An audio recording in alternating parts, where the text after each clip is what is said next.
बिस्मिल्लाहिर्रहमानिर्रहीम। नाजरीन, जैसा कि आप लोग पार्ट 3 में सुन चुके हैं कि साबिर पाक के हुक्म से मस्जिद कैसे शहीद हो गई और मस्जिद शहीद होने के बाद उनके जलाल का क्या आलम था, और जिन्होंने नहीं सुना है वह हमारे चैनल पर जाकर साबिर पाक के इन करामात के बारे में सुन सकते हैं। तो चलिए हम आपको बताते हैं कि आप 12 साल तक गूलर के दरख्त को पकड़े हुए कैसे खड़े रहे और किसने आपको आकर बैठाया। अलाउद्दीन खिलजी ने किसकी दुआ से चित्तौड़ का किला फतह किया और आपका इंतकाल कैसे हुआ और आपकी नमाज जनाजा किसने पढ़ाई। कहा जाता है कि कलियर शरीफ की बर्बादी के बाद तकरीबन 12 साल तक आप एक गूलर के पेड़ को पकड़े हुए इस्तबराक की हालत में खड़े रहे। न दिन को खाते थे और न रात को सोते थे, बस रात दिन खड़े रहते थे। उनके हालात का इल्म जब हजरत बाबा फरीद गंज सकर रहमतुल्लाह अलैह को हुआ, उन्हें बहुत अफसोस हुआ। उन्होंने अपने मुरीदों और खादिमों से फरमाया कि जो भी साबिर को बैठाने में कामयाब हो जाएगा, जो चाहेगा वही पाएगा। इस बात को सुनकर हजरत शमसुद्दीन, जो बाबा फरीद गंज सकर रहमतुल्लाह अलैह के खिदमत में थे, आपको बैठाने का वादा किया। बाबा फरीद ने हजरत शमसुद्दीन से कहा, खबरदार उनके सामने से न गुजरना, बल्कि पीछे की जानिब से कोशिश करना, और दुआ दी अल्लाह तुम्हारी मदद करे। आप अलीम उल्लाह अब्दाल की मार्फत से कलियर आए। जब आप हजरत साबिर पाक के मकान से कुछ फासले पर रह गए तो आपने बुलंद आवाज़ में कलामुल्लाह पढ़ना शुरू किया और पीछे की जानिब जाकर खड़े होकर पढ़ते रहे। शमसुद्दीन के पढ़ने का अंदाज बहुत ही सुहाना था। बड़ी देर बाद साबिर पाक मुतवज्जे हुए और फरमाया कि पीछे के जानिब कलामुल्लाह पढ़ना ठीक नहीं है, सामने आकर पढ़ो। शमसुद्दीन इसी तरह कलामुल्लाह पढ़ते रहे और जब काफ़ी देर हो गई तो रुक गए। आप साबिर पाक ने फरमाया, क्यों रुक गए, पढ़ो। तो शमसुद्दीन ने अर्ज किया कि हजरत, खड़े खड़े थक गया हूँ, अब खड़े होने की हिम्मत नहीं है। तो हजरत साबिर पाक ने फरमाया, अच्छा बैठ जाओ।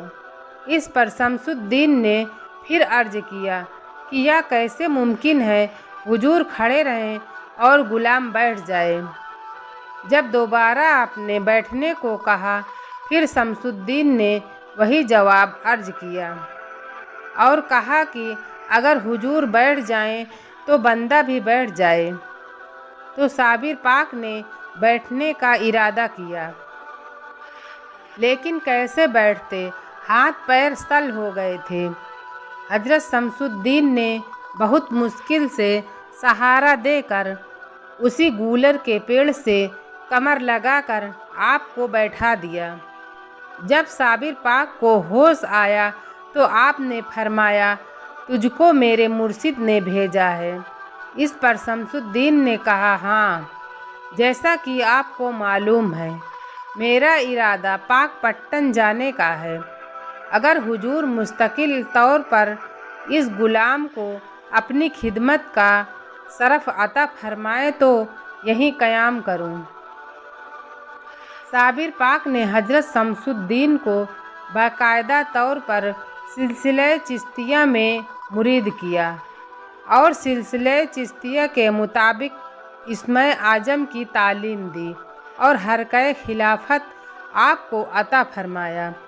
जब खिदमत करते करते 24 साल गुजर गए तो आपने एक दिन शमसुद्दीन से फरमाया, शमसुद्दीन, तेरी तरबियत मुकम्मल हो गई, अब तुम जाओ और साहिबे फौज में नौकरी कर लो, मगर याद रखना जिस दिन तुमसे कोई करामात सरजद होगी वह दिन हमारी ज़िंदगी का आखिरी दिन होगा।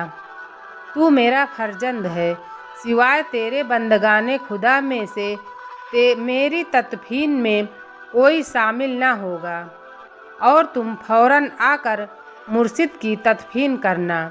उसके बाद इस सरजमीन पर न ठहरना बल्कि पानीपत चले जाना। यह सुनकर हजरत शमसुद्दीन रहमतुल्लाह अलैह ने अर्ज किया कि हुजूर आपको गुस्ल दिया जाएगा। तो हजरत ने फरमाया हाँ। तो शमसुद्दीन ने अर्ज किया कि बंदगाने खुदा में से कोई ना होगा तो मैं तन्हा कैसे गुस्ल दूंगा। तो आपने फरमाया इरादा कर लेना, गुस्ल हो जाएगा। जिस चीज़ की तुमको ज़रूरत होगी उसका ख्याल अपने दिलो दिमाग में लाते रहना, खुद ब खुद तेरी ज़रूरत पूरी होती रहेगी। फिर हजरत शमसुद्दीन ने पूछा कि हुजूर का कफन कहाँ से आएगा। तो आपने फरमाया कि तू मुहैया करेगा, मगर खुशबू फरिश्ते अपने साथ लाएंगे। आखिर में हजरत शमसुद्दीन ने अर्ज किया कि मुर्शिद पानीपत में तो बू शाह अली कलंदर पहले से ही मौजूद हैं। तो आपने फरमाया उनका वक्त आखिर आ गया है, और जब तुम वहाँ पहुँचोगे तो वहाँ से चले जाएंगे। आपके फरमान के बाद शमसुद्दीन कलियर शरीफ से जाकर सुल्तान अलाउद्दीन खिलजी की फौज में भर्ती हो गए। इसी दौर की बात है कि आप सुल्तान की फौज के एक सिपाही थे कि सुल्तान चित्तौड़ के फतेह में बार बार नाकाम हो जाने की वजह से बहुत रंजीदा था। जब वह तमाम तरकीबें आजमा चुका और नाकाम रहा तो आखिर में इस सिलसिले में फ़कीर की मदद चाहिए। सुल्तान जिन दिनों फ़कीरों की तलाश में मारा फिर रहा था तो किसी फ़कीर ने सुल्तान से कहा तुम्हारे ही फौज में एक सिपाही मौजूद है कि वह दुआ करे तो फतह सामने है। सुल्तान ने पूछा मुझे पता कैसे चलेगा कि वह बुजुर्ग कौन है। तो फ़कीर बोले उन बुजुर्ग की अलामत यह है कि रात में ज़ोर की हवा चलेगी तो तमाम सिपाहियों के चराग गुल हो जाएंगे। पूरे लश्कर में सिर्फ एक ही चेहरा रोशन रहेगा और वह उन बुजुर्ग का ही होगा। सुल्तान यह सुनकर बहुत खुश हुआ और निहायत बेचैनी से रात होने का इंतज़ार करने लगा। और रात हुई। जब रात आधी से ज़्यादा गुजर गई तो बहुत तेज़ी के साथ हवा चली। एक एक करके तमाम खेमों के चराग गुल हो गए, मगर एक खेमा ऐसा था जिसका चिराग रोशन था और हवा की तेज़ी का उस पर कोई असर न था। सुल्तान दौड़ता हुआ उस खेमे के पास आया तो उसने देखा शमसुद्दीन कुरान पाक की तिलावत में मशगूल थे। जब तिलावत से फारिग हुए और सुल्तान को अपने खेमे में खड़े हुए पाया तो समझ गए कि आज छुपना मुश्किल है। कुरान पाक को लपेट कर रख कर खड़े हो गए और सुल्तान से पूछा कि आपने क्यों तकलीफ़ उठाई। सुल्तान ने अर्ज़ किया कि हुजूर मुझे माफ़ कर दीजिए, आपकी बुजुर्गी का हमें पता न था। हुजूर दुआ फरमाएं कि किला जल्द से जल्द फतेह हो जाए, क्योंकि मैं तमाम तरकीबों से तंग आ चुका हूँ। शेख शमसुद्दीन ने कहा मैं तो आपका एक मामूली सा नौकर हूँ, मैं भला इस काबिल कहाँ, किसी ने आपसे शायद गलत इत्तला दी है। सुल्तान ने कहा हुजूर मैं पहले से ही बहुत शर्मिंदा हूँ, आप हमारी गलती माफ़ कर दीजिए, मगर किले के फतेह के लिए तो आपको दुआ करनी ही पड़ेगी। तो आप शमसुद्दीन सोच में पड़ गए और काफ़ी देर सोचने के बाद कहा, मेरी कुछ शर्तें हैं, आप वह मान लें और मैं दुआ करूँगा। सुल्तान किले के फतेह के लिए पहले से ही बेताब था। उसने कहा, आप हुक्म फरमाएं, मैं हर शर्त मानने के लिए तैयार हूँ। आपने फरमाया, सबसे पहले आप मेरा इस्तीफ़ा मंजूर करें, मेरी तनख्वाह मुझे दे दें।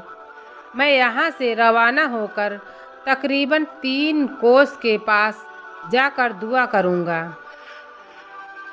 आप किले पर हमला कर दें, अल्लाह ने चाहा तो किला ज़रूर फतेह हो जाएगा।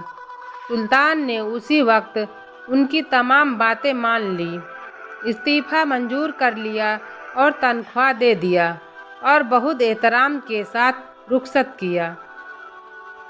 उन्होंने वहाँ से जाकर तकरीबन 3 कोस के फासले पर दुआ फरमाया और इस तरह चित्तौड़ का किला फतेह हो गया। हजरत शमसुद्दीन ने फ़ौरन समझ लिया कि आज साबिर पाक का इंतकाल हो गया है, क्योंकि आपको उनके इंतकाल का यकीन हो गया था। इसलिए आप कलियर शरीफ के लिए रवाना हो गए। रास्ते में आपको ठोकर लगी, आप गिरकर बेहोश हो गए। जब होश आया तो अपने आप को कलियर शरीफ में पाया। जब हजरत शमसुद्दीन रहमतुल्लाह अलैह कलियर शरीफ पहुँचे तो देखा हजरत साबिर पाक रहमतुल्लाह अलैह का जिस्म अतहर बेजान पड़ा है और ऐसा मालूम होता है कि अभी अभी आँख बंद हुई है। जंगली शेर आपके कदमे मुबारक की तरफ खड़ा पहरा दे रहा है। आपको देखकर शेर ने अपना रास्ता लिया। हजरत शमसुद्दीन ने अपने पीर मुर्शिद को गुस्ल देने का इरादा किया तो गुस्ल शरीफ हो गया। उसके बाद कफन पहनाने का इरादा किया तो खुद बखुद सब कुछ होता चला गया और जनाजा तैयार हो गया। तो हजरत शमसुद्दीन को नमाज जनाजा की फिक्र हुई। क्या देखते हैं कि एक नकाब पोश बुजुर्ग घोड़े पर सवार तशरीफ़ लाते हैं। वह हजरत साबिर पाक रहमतुल्लाह अलैह के जनाजे की इमामत करते हैं। बवक्ते सलाम हजरत शमसुद्दीन क्या देखते हैं कि अपने दाएं बाएं नमाज जनाजा में लंबी कतारें मौजूद हैं, जिनमें फरिश्ते, आरिफीन और शोहदा शामिल हैं। जनाजे की नमाज के बाद नकाब पोश अपने घोड़े पर सवार होने लगे तो हजरत शमसुद्दीन घोड़े के पास जाकर उसकी लगाम पकड़ लेते हैं। नकाब पोश से सवाल करते हैं कि अगर कोई मुझसे पूछेगा तेरे मुर्शिद के नमाज जनाजा किसने पढ़ाई, तो मैं जवाब क्या दूंगा। हजरत शमसुद्दीन के इसरार करने पर नकाब पोश ने नकाब उठाई तो क्या देखा कि खुद हजरत साबिर पाक मौजूद हैं।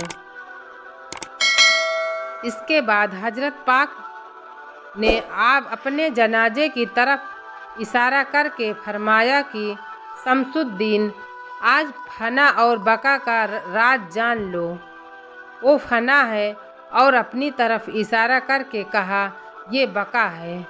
इसके बाद आप चले गए और शमसुद्दीन ने जिस्म अतहर को कब्र में उतारने का इरादा किया तो खुद बखुद जिस्म अतहर कब्र में दाखिल हो गया और पुरअसरार तरीके से मिट्टी पड़कर तैयार हो गई।